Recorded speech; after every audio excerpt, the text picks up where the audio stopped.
ശബരിമല ആചാര സംരക്ഷണ പോരാട്ടങ്ങളിൽ താങ്കൾ മുൻനിരയിലുണ്ടായിരുന്നല്ലോ. ഈ വിശ്വാസ സംരക്ഷണം ഈ വരുന്ന തെരഞ്ഞെടുപ്പിലെ ഒരു പ്രധാന ചർച്ചാ വിഷയമായിട്ട് താങ്കൾ കാണുന്നുണ്ട്. തീർച്ചയായും ശബരിമല ഈ തെരഞ്ഞെടുപ്പിലൊരു പ്രധാന വിഷയമാണ്. ഞങ്ങൾ സമാധാനപരമായി നാമം ജപിച്ച് ചില സമയത്തൊക്കെ ശക്തമായ സമരം നടത്തിയിട്ടുണ്ട്. പോലീസ് സ്റ്റേഷനിൽ രാത്രി പോയി കുത്തിയിരുന്നിട്ടുണ്ട്. അങ്ങനെ നിരവധി സമരങ്ങൾ ഞങ്ങൾ നടത്തിയിട്ടുണ്ട്. അപ്പോൾ ഈ ഈ- ഈ കോൺഗ്രസ്സുകാരൻ, അതായത് ഇതിലൊന്നും പങ്കെടുക്കാത്ത കോൺഗ്രസ്സുകാരൻ ജനങ്ങളെ കബളിപ്പിക്കുകയായിരുന്നു യഥാർത്ഥത്തിൽ ശബരിമലയിൽ നടന്നത്. ഇന്ന് ഏകദേശം നമ്മുടെ കേരളത്തിലെ ഭാരതത്തിലെ വിശ്വാസ സമൂഹം ഈ കാര്യം തിരിച്ചറിഞ്ഞിട്ടുണ്ട്. കാരണം ഇതൊരു രാഷ്ട്രീയ വിഷയമല്ല, ഒരു വിശ്വാസം. നമ്മളെ സംബന്ധിച്ച് ഇത് ആത്മാർത്ഥതയുടെ പ്രശ്നമാണ്. നമ്മൾ വിശ്വസിക്കുന്ന ശബരിമല അയ്യപ്പൻ്റെ, സ്വാമി അയ്യപ്പനെ, ആ ക്ഷേത്രത്തെ കളങ്കപ്പെടുത്താൻ, അവിടെ കൊള്ളയടിക്കാൻ ശ്രമിക്കുന്നവർക്കെതിരായിട്ടുള്ള ഒരു വലിയ വികാരമാണ്. ഇതിലൊക്കെ ഇപ്പം കൊടിമര പ്രതിഷ്ഠയുമായി ബന്ധപ്പെട്ട്, കൊടിമര നിർമ്മാണവുമായി ബന്ധപ്പെട്ട് നടത്തിയ അഴിമതി കോൺഗ്രസ്സുകാരുണ്ട്.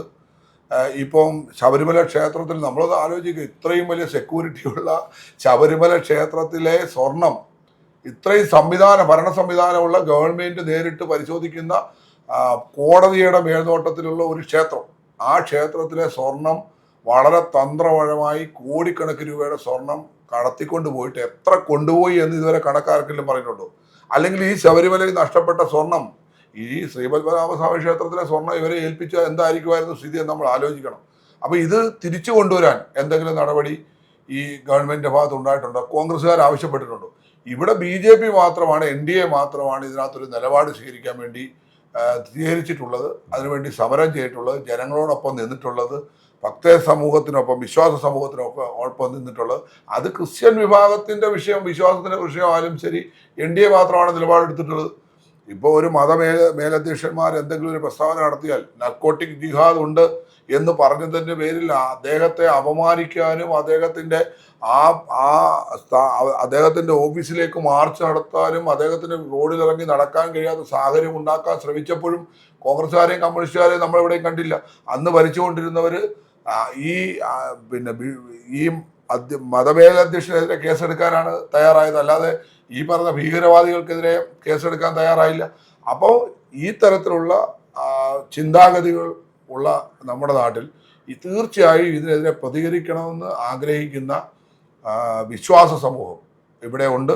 അവരിത് ചർച്ച ചെയ്യും. കാരണം ശബരിമല ആഗോള അയ്യപ്പ സംഗമം നടത്തിയിട്ട് അവിടെ ഒരു നടക്കാത്ത ഭജനയുടെ പേരിൽ പോലും കണക്കെഴുതി കൊടുക്കാൻ ഒരു ഉളുപ്പുമില്ല എന്ന് പറഞ്ഞാൽ വിശ്വാസികളെ, അതായത് ഹൈന്ദവ വിശ്വാസികളെ, ക്ഷേത്ര വിശ്വാസികളെ അവർ പുച്ഛിക്കുന്നതിനുമില്ല. കാരണം അതിൻ്റെ പേരിൽ കൊള്ളയടിക്കുകയാണ്. അപ്പോൾ ഇത് വിശ്വാസത്തെ ചോദ്യം ചെയ്യുന്ന ശബരിമലയിൽ അങ്ങനെ ഒരു കാര്യം നടക്കുന്നാൽ അത് അംഗീകരിക്കുന്ന ഒരു ഹിന്ദുവും ഇല്ല, CPM-ലും ഇല്ല, കോൺഗ്രസിലും ഇല്ല. അവർ ഇതിന് കൂട്ടുവെക്കുമോ? അതുകൊണ്ട് അവർ തീർച്ചയായിട്ടും ഇതിനെതിരായിട്ട് വോട്ട് ചെയ്യും. അത് NDAക്ക് അനുകൂലമായി തന്നെയായിരിക്കും. കാരണം അങ്ങനെ ഒരു സംവിധാനം വന്നാലേ ഇവിടുത്തെ വിശ്വാസികളെ സംരക്ഷിക്കൂ എന്ന ബോധ്യം അവർക്കുണ്ട്. രാഷ്ട്രീയ പ്രവർത്തനത്തിൻ്റെ പേരിൽ CPM ആക്രമണങ്ങൾക്ക് ഒരുപാട് ഇരയായിട്ടുള്ളൊരു വ്യക്തിയാണ് താങ്കൾ. ഈ അക്രമ രാഷ്ട്രീയത്തോടുള്ള താങ്കളുടെ നിലപാടും അത് വോട്ടർമാരോട് എങ്ങനെ വിശദീകരിക്കും എന്നതും ഒന്ന് വ്യക്തമാക്കാമോ? അക്രമ രാഷ്ട്രീയം നമുക്ക് ഒരു പൊതുപ്രവർത്തനം യോജിക്കാൻ പറ്റുന്ന ഒരു കാര്യമല്ല. നിലനിൽപ്പിന് വേണ്ടിയിട്ടുള്ള ചില പോരാട്ടങ്ങൾ നടത്തേണ്ടി വരും എന്നുള്ളത് സത്യമാണ്. ഇപ്പം ഞാൻ രണ്ടാമത് തവണ പഞ്ചായത്ത് മെമ്പറായ സമയത്ത്, രണ്ടാമത്തെ തവണ മത്സരിക്കുമ്പോൾ CPM-ഉം കോൺഗ്രസും കൂടെ ഒരു സ്ഥാനാർത്ഥിയാണ് എൻ്റെ വാർഡിൽ മത്സരിപ്പിച്ചത്. യഥാർത്ഥത്തിൽ കോൺഗ്രസിന് സ്ഥാനാർത്ഥി ഉണ്ടെങ്കിലും 10 വോട്ടോ 20 വോട്ടാണ് അദ്ദേഹത്തിന് കിട്ടിയത്. ബാക്കി എല്ലാ വോട്ടും CPM സ്ഥാനാർത്ഥിക്ക് കോൺഗ്രസ് കൊടുത്തിട്ടാണ് മത്സരിച്ചത്. അദ്ദേഹം ഒരുപാട് പണം മുടക്കി ആണ് മത്സരിച്ചത്. എന്നിട്ടും ഈ നാട്ടിലെ ജനങ്ങൾ എന്നെയാണ് വിജയിപ്പിച്ചത്. ആ വിജയിച്ച് വരുമ്പോൾ കുട്ടികളടക്കം, അതായത് കുട്ടികളും സ്ത്രീകളും അടങ്ങുന്ന വലിയ ഒരു ജനാവലി, എൻ്റെ വാർഡിലെ മുഴുവൻ ജനങ്ങളും എന്നോടൊപ്പം നിന്ന് ഒരു പ്രകടനം നടന്നു വരുന്ന സമയത്താണ് അതിലേക്ക് വളരെ ക്രൂരമായി വലിയ മാരകായുധങ്ങളും വലിയ സംവിധാനങ്ങളുമായിട്ട് വന്ന് ഏകപക്ഷീയമായിട്ട് ആക്രമിക്കുകയായിരുന്നു. അന്ന് ജീവൻ രക്ഷപ്പെട്ടത് ശരിക്കും പറഞ്ഞാൽ ഞങ്ങൾ ഒത്തൊരുമിച്ച് നിന്നതുകൊണ്ട് മാത്രമാണ്. അല്ലെങ്കിൽ ഒരു പക്ഷേ ഞങ്ങളുടെ കൂടെയുള്ള ഒരു 10 പേരെങ്കിലും കൊല ചെയ്യപ്പെടുമായിരുന്നു. അതുപോലെ ഒരു ആക്രമണമായിരുന്നു. അതേപോലെ അതിൽ കലി തീരാഞ്ഞിട്ട് ഞങ്ങളെല്ലാം ആശുപത്രി കിടക്കുന്ന സമയത്ത് നമ്മുടെ ഒരു പ്രവർത്തകൻ്റെ വീട്ടിൽ കയറിയിട്ട് അവൻ്റെ അമ്മയെ വെട്ടി. അവരിപ്പോൾ ഈ അടുത്ത ദിവസമാണ് മരിച്ചത്. അവരുടെ അമ്മയെ, കമലമ്മ എന്ന് പറയുന്ന അമ്മയെ വെട്ടി, പിന്നെ തേങ്ങ ഇടുന്ന കത്തി വെച്ച് വലിയ വെട്ടുകത്തി വെച്ച് വെട്ടി. പക്ഷെ അവർ മരിച്ചില്ല. ഗുരുതരമായി പരിക്കേറ്റ് അവർ വലിയ ഒരുപാട് ശസ്ത്രക്രിയ നടത്തിയാണ് അന്ന് നമ്മുടെ ചെങ്ങന്നൂർ സെഞ്ചുറി ആശുപത്രി നല്ല നിലയ്ക്ക് പ്രവർത്തിക്കുന്ന ഒരു കാലഘട്ടമാണ്. അപ്പോൾ അവിടുത്തെ ഡോക്ടർമാരാണ് അവരുടെ ജീവൻ രക്ഷിച്ചത്. പക്ഷെ ഞങ്ങൾ ആ സംഭവത്തിന് ശേഷം തിരിച്ചടിക്കാനോ ആ തരത്തിൽ അങ്ങനെ പ്രതികരിക്കാൻ ശക്തിയില്ലാത്ത ഒരു പാർട്ടിയൊന്നുമല്ല ബി ജെ പിയും നമ്മുടെ പ്രസ്ഥാനങ്ങളും. അതിന് പറ്റും. പക്ഷെ ഞങ്ങൾ ആലോചിച്ച് ഒരു നാട്ടിലൊരു കലാപം ഉണ്ടാക്കാൻ പറ്റില്ല എന്നുള്ള നമ്മുടെ ഒരു തീരുമാനത്തിൻ്റെ അടിസ്ഥാനത്തിലാണ് ഞങ്ങൾ അന്ന് ക്ഷമിച്ചത്. പക്ഷെ നാട്ടിലെ ജനങ്ങൾ ഞങ്ങളോടൊപ്പം താഴ്ന്നു, അല്ലാതെ കലാപകാരികൾക്കൊപ്പം അല്ല. ജനങ്ങൾ പിന്നീട് അവരുടെ പല പ്രവർത്തനത്തിൽ നമുക്ക് അറിയാൻ കഴിയുന്നുണ്ട് നിന്നത്. ഒരിക്കലും അക്രമ രാഷ്ട്രീയത്തിലൂടെ അവരവരുടെ ആശയങ്ങൾ പ്രചരിപ്പിക്കാനോ സമൂഹത്തിൽ അത് കുത്തിവെക്കാനോ ഒന്നും നമുക്ക് കഴിയത്തില്ല. പക്ഷെ നിലനിൽപ്പിന് വേണ്ടിയിട്ടുള്ള ചില പോരാട്ടങ്ങൾ നടത്തേണ്ടി വരും. കാരണം ചില കാര്യങ്ങളെ പ്രതിരോധിക്കാതിരിക്കാൻ പറ്റത്തില്ല. അതും അക്രമ രാഷ്ട്രീയവും തമ്മിൽ വ്യത്യാസമുണ്ട്. ഈ അക്രമം ഉണ്ടാക്കുന്നത് ഇപ്പം തന്നെ എൻ്റെ തെരഞ്ഞെടുപ്പ് പ്രവർത്തനം ആരംഭിച്ചതിന് ശേഷം നിരവധി പ്രദേശങ്ങളിൽ എൻ്റെ പോസ്റ്റർ കീറുകയാണ്. യഥാർത്ഥത്തിൽ CPM-ന് ഭയം BJP ആണ്. അവർ കോൺഗ്രസിനെ പറ്റി ഒന്നും മിണ്ടുന്നില്ല. BJP-യെ പറ്റിയാ മാത്രം, BJP-യുടെ കുറ്റങ്ങളും BJP-യെ പറ്റി മാത്രം BJP ആക്രമിച്ചുകൊണ്ടിരിക്കുന്ന കള്ളക്കഥകളും കള്ളത്തരങ്ങളും എന്തൊക്കെ പ്രചരിപ്പിക്കാമോ അതൊക്കെ പ്രചരിപ്പിക്കുകയാണ്. പക്ഷേ അവർക്ക് കിട്ടുന്ന അനുഭവം എന്താ? സുധാകരനെ പോലെയുള്ള CPM-ന്റെ നേതാക്കന്മാർ, ഉന്നതരായിട്ടുള്ള നേതാക്കന്മാർ സത്യം വിളിച്ചു പറയുകയാണ് CPM-നെതിരായിട്ട്. എല്ലാ ദിവസവും സത്യം അദ്ദേഹം പറഞ്ഞുകൊണ്ടിരിക്കുകയാണ്. ഇപ്പോൾ അവസാനമായിട്ട് P. കൃഷ്ണപിള്ള സ്മാരകം ചെറിയ കാര്യമാണോ? ആലപ്പുഴയിലെ CPM പ്രവർത്തകരെ സംബന്ധിച്ച് ആ സ്മാരകം തകർക്കപ്പെട്ടതിന് ചെങ്ങന്നൂരിലെ സ്ഥാനാർത്ഥി സജി ചെറിയാന് പങ്കുണ്ട് എന്ന് അദ്ദേഹം സംശയിക്കുന്നു എന്ന് പറയാൻ ചെറിയ കാര്യമാണോ? ചെങ്ങന്നൂരിലെ അടക്കം ആലപ്പുഴ ജില്ലയിലെ ഈ CPM-ന്റെ പ്രവർത്തകർ, ഈ പാർട്ടിയെ വളർത്താൻ വേണ്ടി ആത്മാർത്ഥമായി പരിശ്രമിച്ച കുറേ ആളുകളുണ്ട്. അവരെ എന്ത് ചെയ്യും? അവർ നിലപാട് സ്വീകരിക്കത്തില്ലേ? അപ്പോൾ അതും അക്രമ രാഷ്ട്രീയത്തിൻ്റെ ഭാഗമാണ്. സ്വന്തം പാർട്ടിയിലേക്ക് അക്രമം തിരിച്ചുവിട്ട് അവനവൻ്റെ താല്പര്യത്തിനും അനുകൂലമായിട്ട് ഒരു സ്മാരകം പോലും ഇല്ലാതാക്കി ഗൂഢമായിട്ടുള്ള ചില താല്പര്യങ്ങളുടെ വേണ്ടി പ്രവർത്തിക്കുക എന്ന് പറയുന്നത് അക്രമ രാഷ്ട്രീയത്തിൻ്റെ ഭാഗമാണ്. അതുകൊണ്ടാണ് സുധാകരൻ പറഞ്ഞത് പൊളിറ്റിക്കൽ ക്രിമിനലുകൾ എന്ന് പറഞ്ഞത് ഈ നമ്മുടെ ചെങ്ങന്നൂരിലെ സ്ഥാനാർത്ഥിയെയും അമ്പലപ്പുഴ സ്ഥാനാർത്ഥിയെ സംബന്ധിച്ചാണ്. അപ്പോൾ ഈ ഒരു ക്രിമിനൽവൽക്കരണം നമുക്ക് പൊതുസമൂഹത്തിന് നല്ലതല്ല. അക്രമ രാഷ്ട്രീയത്തിനപ്പുറത്ത് ആശയപരമായിട്ടുള്ള യുദ്ധം നടത്തുകയാണെങ്കിൽ ഒരു പ്രശ്നവുമില്ല. കാരണം നമ്മുടെ നിലപാടും നമ്മുടെ ആശയവും ജനങ്ങൾ അംഗീകരിക്കുന്നെങ്കിൽ അവർ വോട്ട് ചെയ്യട്ടെ. അല്ലാതെ അവരെ ഭീഷണിപ്പെടുത്തി വോട്ട് ചെയ്യിപ്പിക്കാനോ അക്രമ രാഷ്ട്രീയത്തിലൂടെ മറ്റ് ആശയങ്ങളെ ഇല്ലാതാക്കാനോ ഒന്നും നടക്കുന്ന കാര്യമല്ല. ഈ ലോകത്ത് അങ്ങനെ സംഭവിച്ചിട്ടേ ഇല്ല. താൽക്കാലികമായ വിജയം ഉണ്ടാകാം, പക്ഷെ ആത്യന്തികമായ വിജയം സമാധാനപരമായും സത്യസന്ധമായിട്ടുള്ള നിലപാടുകൾക്കായിരിക്കും എന്നുള്ള കാര്യത്തിൽ യാതൊരു സംശയവും. വാണിജ്യ ബിരുദവും സഹകരണ മേഖലയിലെ ഡിപ്ലോമയും ഉള്ള താങ്കൾ മണ്ഡലത്തിലെ സഹകരണ മേഖലയിലെ പ്രശ്നങ്ങളെ എങ്ങനെയാണ് നോക്കിക്കാണുന്നത്? നമ്മുടെ മണ്ഡലത്തിൽ മാത്രമല്ല, കേരളത്തിലെ പൊതുവായി പരിശോധിച്ചാൽ സഹകരണ രംഗം എന്ന് പറയുന്നത് സാധാരണക്കാരായിട്ടുള്ള ജനങ്ങൾ ആശ്രയിക്കുന്ന, അവരുടെ ജീവിതത്തെ ഏറെ ബാധിക്കുന്ന ഒരു മേഖലയാണ് നമ്മൾ പറയുന്ന സഹകരണ ബാങ്കുകൾ അല്ലെങ്കിൽ പ്രാഥമിക സഹകരണ സംഘങ്ങൾ. ബാങ്കെന്ന് പറയാൻ പാടില്ലെന്നാണ് നിയമം. അപ്പോൾ അവിടെ ഇപ്പോൾ നമ്മുടെ രാഷ്ട്രീയവൽക്കരണം വന്നു. നമുക്കറിയാം കേരളത്തിൽ CPM ആണ് ആ രാഷ്ട്രീയവൽക്കരണത്തിന് നേതൃത്വം കൊടുക്കുന്നത്. അവിടെ പൂർണ്ണമായിട്ടും അതിനെ രാഷ്ട്രീയവൽക്കരിച്ച് അതിനെ അഴിമതികളുടെ കേന്ദ്രമാക്കി മാറ്റി. യഥാർത്ഥത്തിൽ ആ സഹകരണ സംഘങ്ങളുടെ തുടക്കം നമ്മൾ പരിശോധിച്ചാൽ ആ തുടക്കത്തിൽ കർഷകരായിട്ടുള്ള സഹകാരികൾ എന്ന് പറയുന്ന കർഷകർ അവർ കൂട്ടി അവരുടെ നിക്ഷേപം കർഷകത്തിൽ നിന്നുള്ള കൃഷിപ്പണിയിൽ നിന്ന് കിട്ടുന്ന ലാഭമൊക്കെ നിക്ഷേപിച്ച് അവരത് കരിപ്പിടിപ്പിച്ച് അവരുടെ ആവശ്യത്തിന് വേണ്ടി വായ്പ കൊടുത്ത് അതിനെ വളർത്തിക്കൊണ്ടുവന്നതാണ്. ചെറിയ ചരിത്രമല്ല സഹകരണ മേഖലയ്ക്കുള്ളത്.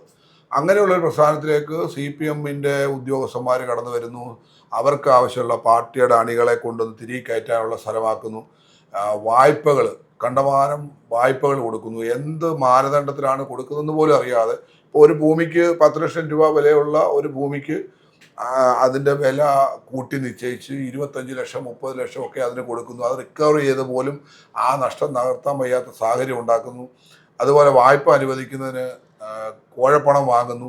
ഉദ്യോഗസ്ഥരെ നിയമിക്കുന്നതിന്, ഈ ബാങ്കുകളിലൊക്കെ ഉദ്യോഗസ്ഥരെ നിയമിക്കുന്നതിന് ലക്ഷക്കണക്കിന് രൂപ പാർട്ടിയും നേതാക്കന്മാരും കൈക്കൂലി വാങ്ങുന്നു. അത് കോൺഗ്രസും LDF എല്ലാം കേരളത്തിൽ വാങ്ങി. അങ്ങനെ ഈ മേഖലയെ ഒരു അഴിമതിയുടെ അല്ലെങ്കിൽ അരാജകത്വത്തിൻ്റെ ജനങ്ങൾക്ക് ഗുണകരമല്ലാത്ത തരത്തിലുള്ള, നമ്മളിപ്പോൾ പരിശോധിച്ചാൽ നമ്മുടെ ചുറ്റുമുള്ള എല്ലാ ബാങ്കുകളും, നമ്മുടെ ഈ മണ്ഡലത്തിലെ ഇപ്പോൾ BJP അങ്ങനെ തകർന്നു കിടക്കുന്ന ബാങ്കിൽ മത്സരിച്ച് BJP ജയിച്ച് ബാങ്കുകളെ നന്നാക്കാൻ ഞങ്ങൾ പരിശ്രമിച്ചുകൊണ്ടിരിക്കുകയാണ്, ചില ബാങ്കുകൾ. അപ്പോൾ ഈ ബഹുഭൂരിപക്ഷം ബാങ്കുകളും തകർന്ന് അവിടെ സ്വർണം പണയം വെച്ചാൽ ആ സ്വർണം കാണാതെ പോകുന്ന അവസ്ഥ എല്ലാ ഉദ്യോഗസ്ഥരും അല്ലെങ്കിൽ ഭരണകർത്താക്കളും അതിൻ്റെ ഡയറക്ടർ ബോർഡ് മെമ്പർമാരാണ് ചെയ്യുന്നത്, അല്ലാതെ വേറെ ആരും കയറി അത് മോഷ്ടിക്കുന്നൊന്നുമില്ല. അപ്പോൾ ഈ തകർന്ന സംവിധാനത്തെ കരുപ്പിടിപ്പിക്കണമെങ്കിൽ ഈ ഭരണ സംവിധാനം തന്നെ മാറണം. ഈ ബാങ്കുകളെല്ലാം ഭരണ സംവിധാനം, അതുകൊണ്ടാണല്ലോ കേന്ദ്ര ഗവൺമെൻറ് പുതിയൊരു സഹകരണ നിയമം ഉണ്ടാക്കി അമിത്ഷാജി അതിൻ്റെ ആ വകുപ്പ് കൈകാര്യം ചെയ്തുകൊണ്ട് വലിയ മാറ്റങ്ങൾ ഉണ്ടാക്കുന്നത്. അതാണല്ലോ ഇവർക്ക് BJPയോടുള്ള ഏറ്റവും വലിയ വിരോധത്തിൻ്റെ കാര്യം. കാരണം ഈ നാട് നന്നാക്കുക അല്ലെങ്കിൽ സഹകരണ മേഖല നന്നാക്കുക എന്ന് പറഞ്ഞാൽ അവർക്ക് സഹിക്കാൻ കഴിയത്തില്ല. അപ്പം അങ്ങനെ ചെയ്യുന്ന ചില പ്രവർത്തനങ്ങളിലൂടെ മാത്രമേ ഇതിന് പരിഹാരമുള്ളൂ. അപ്പോൾ ഈ ഭരണ സംവിധാനം ആകെ മാറണം, എങ്കിൽ മാത്രമേ ഇവരെ ഈ അഴിമതിക്കാരായിട്ടുള്ള ഉദ്യോഗസ്ഥർ, ഇതൊക്കെ പരിശോധിക്കപ്പെടേണ്ട ഉദ്യോഗസ്ഥ സഹകരണ വകുപ്പിലുണ്ട്, അവരെല്ലാം CPM അനുഭാവികളും ആ CPM പറയുന്ന തിട്ടൂരത്തിനനുസരിച്ച് തുള്ളുന്നവരുമാണ്. അവരെയൊക്കെ മാറ്റി യഥാർത്ഥത്തിൽ സത്യസന്ധമായ ഒരു ഭരണ സംവിധാനം നടപ്പിലാക്കിയാൽ ഈ സഹകരണ മേഖലയെ നമുക്ക് രക്ഷിക്കാൻ കഴിയും. നമുക്കതുപോലെ ഇപ്പം കപടമായ വാഗ്ദാനങ്ങൾ എല്ലാ മുന്നണികളും നൽകുകയാണ്, ഒരു സത്യസന്ധതയും ഇല്ലാത്ത വാഗ്ദാനം. ഇപ്പോൾ UDF പറയുന്നത് ഞങ്ങൾ 25,000 കോടി രൂപയുടെ ആനുകൂല്യം വനിതകൾക്ക് കൊടുക്കും, അങ്ങനെ കൊടുക്കും, ഇങ്ങനെ KSRTC സൗജന്യമാക്കും എന്നൊക്കെയാണ് പറയുന്നത്.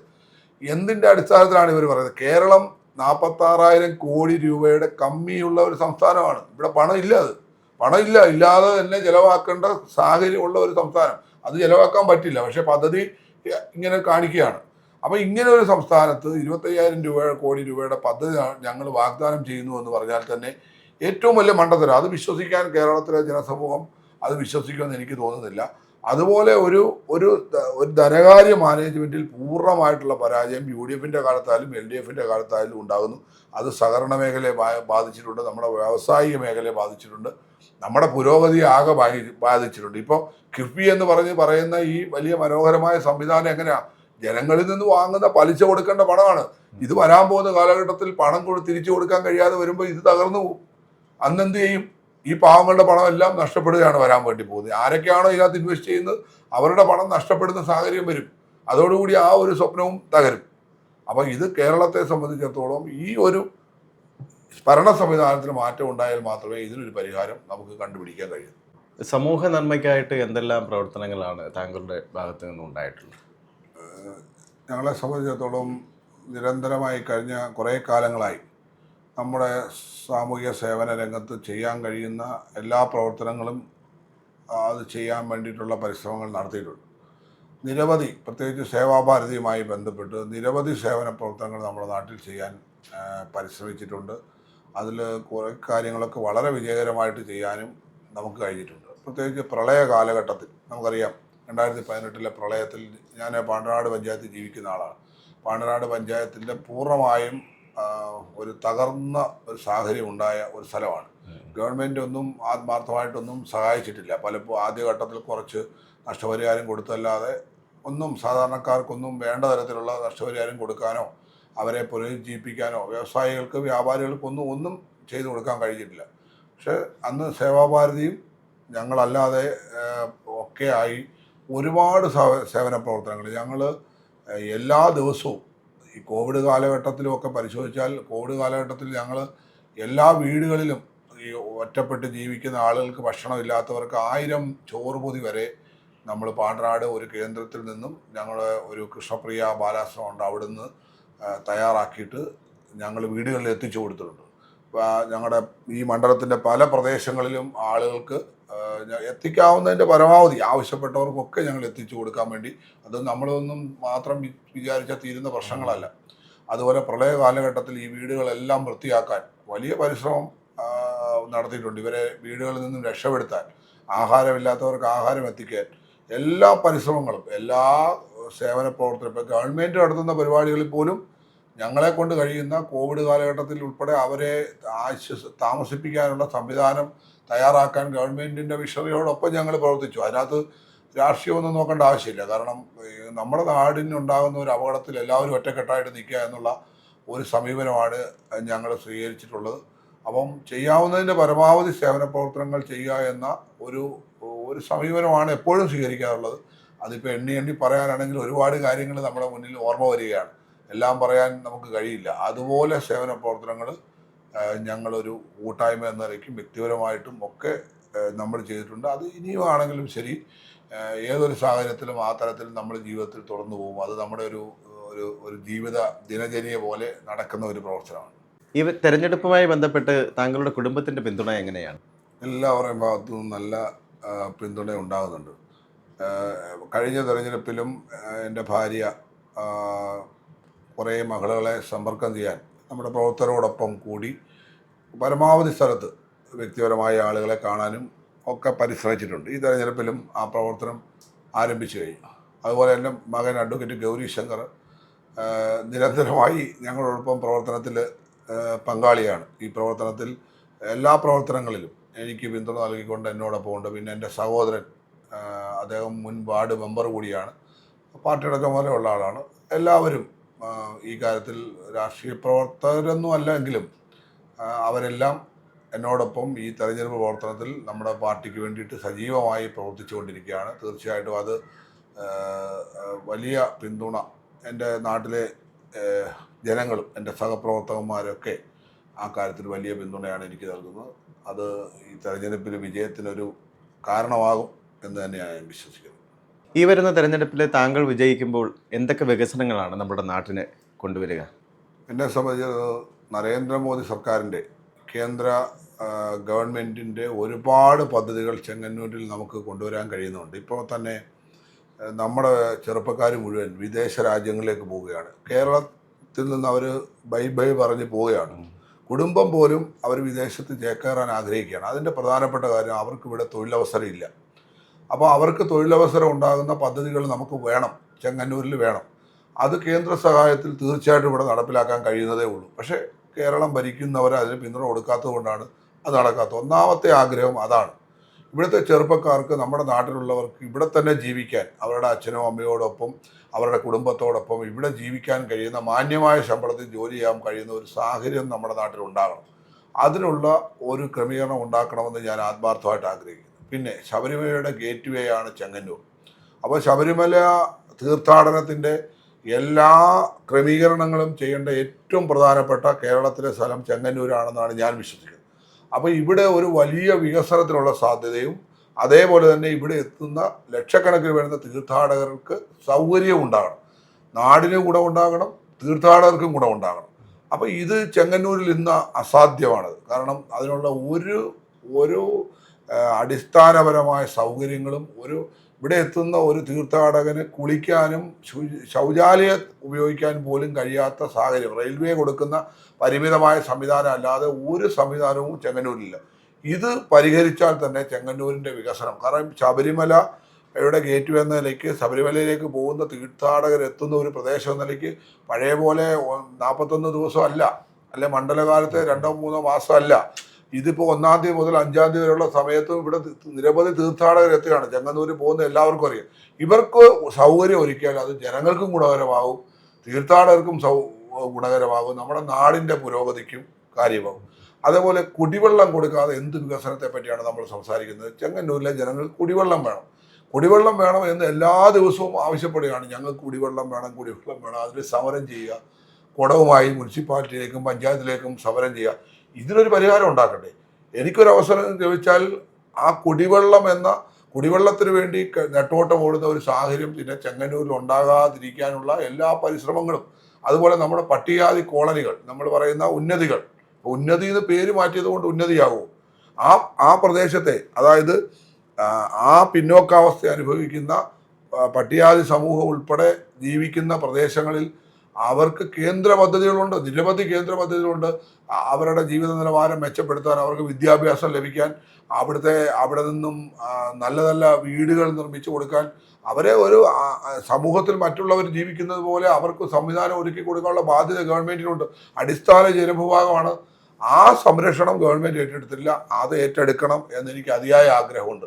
കാരണം ഇവിടെ പിന്നോക്കം നിൽക്കുന്ന, സാമ്പത്തികമായി പിന്നോക്കം നിൽക്കുന്ന, അല്ലെങ്കിൽ നമ്മുടെ സാമൂഹികമായ സാഹചര്യങ്ങൾ കൊണ്ട് പിന്നോക്കം നിൽക്കുന്നവരെ ഉയർത്തിക്കൊണ്ടുവരാൻ അവിടെ ആവശ്യമായിട്ടുള്ള പദ്ധതികളുണ്ടാകണം. അതുപോലെ ചരിത്രപരമായി വലിയ പ്രാധാന്യമുള്ള പ്രദേശമാണ് പമ്പയാറും ഉത്തരപ്പള്ളിയാറും വരട്ടാറും ഒക്കെ പതുക്കെ കടന്നു പോകുന്ന ഒരു പ്രദേശം. ഉത്തരപ്പള്ളിയാറിൻ്റെ പിന്നെ പൂർത്തീകരണം അനിവാര്യമാണ്. ചില താല്പര്യങ്ങളുടെ പേരിലാണ് അത് തടസ്സപ്പെട്ടിട്ടുള്ളത്. നമ്മളെ പിന്നെ വരട്ടാറിൽ എന്താ നടക്കുന്നത്? മണൽ കൊള്ളയാണ് നടക്കുന്നത്. വരട്ടാറിൽ മണൽ വാരുന്ന പണിയല്ല പറഞ്ഞത്, നമ്മൾ പറഞ്ഞു വരട്ടയാറെന്നാണ് പറഞ്ഞത്. വരട്ടയാറ് എന്ന് പറഞ്ഞ് മുദ്രാവാക്യം വിളിച്ച് പിന്നെ സമരം ചെയ്ത് വലിയ പദയാത്രയൊക്കെ നടത്തിയ ആ ഗവൺമെന്റ് തന്നെ ഇപ്പൊ എന്ത് ചെയ്യുന്നത്? വരട്ടെ കാശെന്നാണ് പറയുന്നത്. കാരണം അവിടുത്തെ മണൽ മുഴുവൻ വാരുകയാണ്. കോടിക്കണക്കിന് രൂപയുടെ മണലാണ് വിറ്റിട്ടുള്ളത്. അത് എന്താ ചെയ്തത്?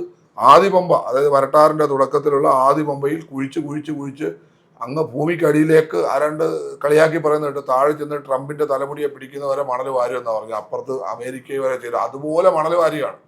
മണൽ വാരി കൊള്ളയടിക്കുകയാണ്, മണൽ മുഴുവൻ കൊള്ളയടിക്കുകയാണ്. വരട്ടാർ ഇപ്പോഴും പഴയ സ്ഥിതിയിൽ തന്നെ. ആ JCB വെച്ച് കാടൊക്കെ മാറ്റി ഒന്നും പൂർത്തിയാക്കാൻ കഴിഞ്ഞിട്ടില്ല. അവിടെ വെള്ളം ഒഴുക്കാനും അവർക്ക് ശ്രമിക്കുന്നില്ല. അപ്പൊ ഈ ഉത്തരപ്പള്ളിയാർ, നമ്മുടെ കുട്ടമ്പേരൂർ അവിടെ ചെയ്തിട്ടുള്ള ആ പ്രവർത്തനം ചെയ്ത് കേന്ദ്ര ഗവൺമെന്റിന്റെ പണമാണ്. കേന്ദ്ര ഗവൺമെന്റ് വിചാരിച്ച് ഇതെല്ലാം നടത്താൻ പറ്റും. നബാർഡിന്റെ പൈസ ഉപയോഗിച്ച് തൊഴിലുറപ്പിന്റെ പദ്ധതി കേരള സർക്കാരിന് എന്ത് പങ്ക്? ചെറിയ പൈസ അല്ല അനുവദിച്ചെങ്കിൽ അത് നമുക്ക് അറിഞ്ഞുകൂടാ. അനുവദിച്ചെന്ന് അവർ അവകാശപ്പെടുന്നെങ്കിലും ജനങ്ങൾക്ക് അറിഞ്ഞുകൂടാ. അപ്പൊ ആ ആറുകൾ അതെല്ലാം പുനരുജ്ജീവിക്കണം. അങ്ങനെ ഒരു ആറുകൾ പുനരുജ്ജീവിപ്പിച്ചാൽ തന്നെ നമ്മുടെ ജനങ്ങളുടെ ജീവിത നിലവാരത്തിന് മെച്ചമുണ്ടാകും. കാരണം അവർക്ക് കുടിവെള്ളം കിട്ടും, കൃഷി ചെയ്യാൻ കഴിയും, ഒരുപാട് സാഹചര്യങ്ങളുണ്ടാവും. വെറുതെ വെള്ളം നഷ്ടപ്പെടുന്ന സാഹചര്യം നമുക്ക് ഒഴിവാക്കാൻ കഴിയും. അങ്ങനെ ചെങ്ങന്നൂരിൻ്റെ സമഗ്രമായിട്ടുള്ള ഒരു വികസനത്തിന്, അതുപോലെ ഈ കുടുംബശ്രീ, തൊഴിലുറപ്പ്, ഹരിതകർമ്മസേന പ്രവർത്തകരുണ്ട്. അവരിന്ന് അനാഥമാണ്. ശരിക്കും പറഞ്ഞാൽ അവർക്ക് വേണ്ടിയിട്ട് നല്ല പദ്ധതികൾ ആസൂത്രണം ചെയ്യാൻ ഗവൺമെൻറ്റിനും പഞ്ചായത്തിനും കഴിയുന്നില്ല. അവർക്ക് വേണ്ടിയിട്ടുള്ള മറ്റ് ആനുകൂല്യങ്ങൾ നൽകാൻ കഴിയുന്നില്ല. അവരെ ഒരു വോട്ടിംഗ് ഉപകരണമാക്കി അവരെ കൊണ്ട് സമരം ചെയ്യിപ്പിക്കുന്നു, അവർ വോട്ട് വാങ്ങുന്നു, അവരെ തെറ്റിദ്ധരിപ്പിക്കുന്നു, വോട്ട് വാങ്ങുന്നു. ഇത് മാത്രമാണ് ഗവൺമെൻറ് ചെയ്തത്. അപ്പോൾ ഇവരെ ഉപയോഗിച്ചുകൊണ്ട് അവർക്ക് ഗുണകരമാകുന്ന തരത്തിലുള്ള ഒരു പുതിയ ഭരണ സംവിധാനം നമുക്കുണ്ടാകണമെന്ന് ആത്മാർത്ഥമായി ഞങ്ങൾ ആഗ്രഹിക്കുന്നുണ്ട്.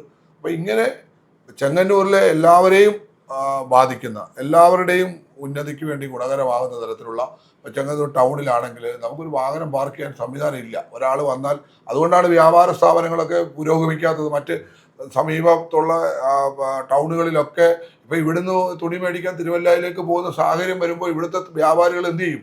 അവർ വാടക കൊടുത്ത്, വലിയ പൈസയും കൊടുത്ത് വാടക അല്ലെങ്കിൽ കെട്ടിടം പണിഞ്ഞ് അവർ നോക്കിയിരിക്കുകയാണ്. ഇവിടത്തേക്ക് ജനങ്ങൾ വരുന്നില്ല. കാരണം വണ്ടി കൊണ്ട് നിർത്തിയിട്ട് കടയിലേക്ക് കയറാൻ കഴിയാത്ത സാഹചര്യം, അഥവാ കൊണ്ടിട്ടാൽ പെറ്റിയടിക്കുകയാണ്. അപ്പോൾ ഈ ഒരു സാഹചര്യം ഒഴിവാകണം. വണ്ടി പാർക്ക് ചെയ്യാൻ സംവിധാനം വേണം. ഇവിടെ സംവിധാനം ഒരുക്കാനുള്ള എല്ലാ ക്രമീകരണവും ഉണ്ട്, ചെയ്യുന്നില്ല. അപ്പോൾ അങ്ങനെയുള്ള ഒരു ക്രമീകരണം ഉണ്ടാകണം. അപ്പോൾ ഏത് മേഖല എടുത്ത് പരിശോധിച്ചാലും അവർക്ക് ജനങ്ങൾക്ക് ഗുണകരമാകുന്ന, ഇപ്പം കിടത്തി ചികിത്സ ആശുപത്രികൾ, പ്രാഥമിക ആരോഗ്യ കേന്ദ്രങ്ങളിൽ കിടത്തി ചികിത്സയുണ്ട്, പക്ഷെ അവർക്ക് കിടത്തുന്നില്ല.